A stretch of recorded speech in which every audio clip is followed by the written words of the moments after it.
Hey guys, welcome to Real Sports Bengali. শেষ হয়ে গেল ইন্ডিয়া ভার্সেস ওয়েস্ট ইন্ডিজ প্রথম টেস্টের দ্বিতীয় দিনের খেলা, যেখানে 317 রানের সাহায্যে ইন্ডিয়া স্কোর পৌঁছেছে 448 রানে 5 উইকেট এবং খেলার ড্রাইভিং সিটে এখন ইন্ডিয়া লিড হয়ে দাঁড়িয়েছে 286 রানের।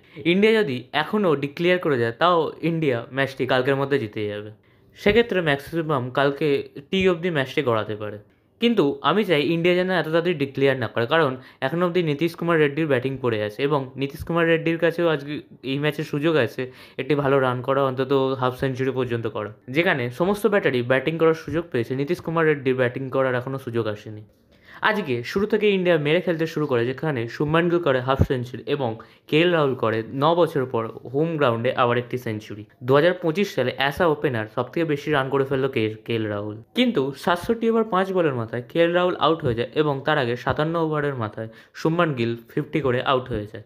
তখন মনে হচ্ছিল খেলা কি আটকাতে পারে, কারণ ইন্ডিয়ার লিড তখন বেশি হয়নি। তখন ওই 56 রানের মতো লিড হয় এবং তখন ব্যাট করতে নামে রবীন্দ্র জাদেজা এবং তার সাথে খেলছিল ধ্রুব জুরেল অ্যাকচুয়ালি এখনও অবধি অত ভালো টেস্টে খেলতে পারেনি, যেখানে Rishabh Pant as a first class wicket keeper খেলতো, কিন্তু যেহেতু ঋষভ পান্থ ইনজিওর্ড আছে তাই ধ্রুব জুরেল খেলছে। কিন্তু আজকে ধ্রুব জুরেল সবাইকে ভুল প্রমাণিত করলো এবং করে নিল তার জীবনের প্রথম মেডেন টেস্ট সেঞ্চুরি, যেখানে ধ্রুব জুরেল 210 বলে করে 125 রানের একটি ইনিংস, যেটা ছিল দুর্দান্ত ইনিংস এবং সে করে তার মেডেন টেস্ট সেঞ্চুরি। কিন্তু লাস্টে এক প্রকার বলতে গেলে তাড়াতাড়ি রান করার চক্করেই আউটটা হলো, নয়তো আজকে আউট হবে বলে তো মনে হচ্ছিল না। অন্যদিকে আজকের দিনের একেবারে শেষ থেকে রবীন্দ্র জাদেজা করে 100 রান এবং ধ্রুব জুরেল এবং রবীন্দ্র জাদেজার মধ্যে 206 রানের একটি বড় পার্টনারশিপ হয়, যে কারণে ইন্ডিয়া এখন এত বড় একটি লিডের সামনে দাঁড়িয়ে আছে।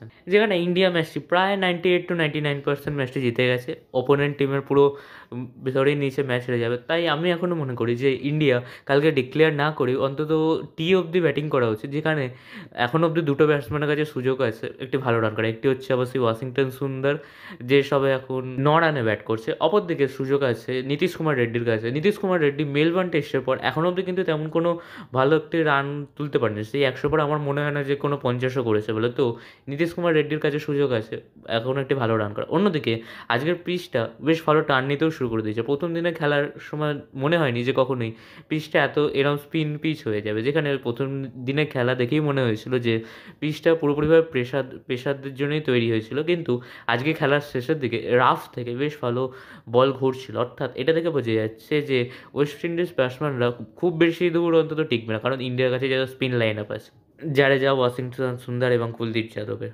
তো এখন দেখার এটাই থাকবে কালকে ইন্ডিয়া কি তাড়াতাড়ি ডিক্লেয়ার করে দেয় এবং ওয়েস্ট ইন্ডিজকে ব্যাট করতে নামিয়ে দেয়, নাকি ইন্ডিয়া কালকে অবধি ব্যাটিং করে আরও রানটা অনেক বেশি দূর নিয়ে যায় এবং আরও নিজের প্লেয়ারদের প্র্যাকটিস করিয়ে নিতে পারে পরবর্তী ম্যাচগুলির জন্য। তো আজকের মতো এইটুকুনি বন্ধুরা, ভিডিওটি ভালো লাগলে একটি লাইক করে দেবেন এবং চ্যানেলটিকে সাবস্ক্রাইব করে দেবেন।